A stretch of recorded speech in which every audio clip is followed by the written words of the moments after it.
কেউ টিপতে টিপতে ঢুকায়, আবার কেউ ঢুকাইয়া টেপে। যদি এটার উত্তর দিতে পারেন আপনারা পেয়ে যাবেন ৬০০০ টাকা। লজ্জা শরম করতেছেন, আমার ভাই লাগে। আমি বাস্তবতার সাথে মিলাই দেখাবো, এটা নেগেটিভ কিছু না। কোন জায়গাতে টিপে? উপরে টিপে না নিচে টিপে। জিনিসটা হাতে থাকে, ঠিক আছে? আমি আপনাদেরকে এর বেশি আর কুলু দিতে পারবো না। কেউ টিপতে টিপতে ঢুকায়, আবার কেউ ঢুকাইয়া টেপে। এই ধাঁধার উত্তর যে দিতে পারবে সে পেয়ে যাবে ৬০০০ টাকা। তো আপনারা কি পারবেন? দাদারা হচ্ছে ঢুকাই শুকনা, বাইর হয় ভিজা। আমি বলুন না, আমার শরম করে।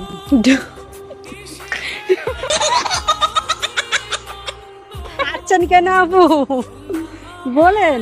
ঢুকাই মানে ঢুকান শুকনা।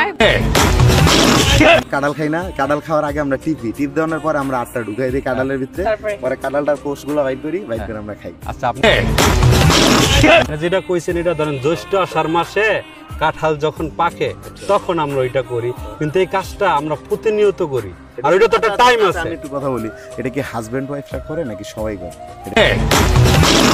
এটা হাজবেন্ড ওয়াইফ, বাবা মা ভাই বোন আত্মীয় স্বজন প্রায় লোকে তারা কাজটা করে। মানে এটা কি বিবাহিতরা করে নাকি অবিবাহিত? বিবাহিত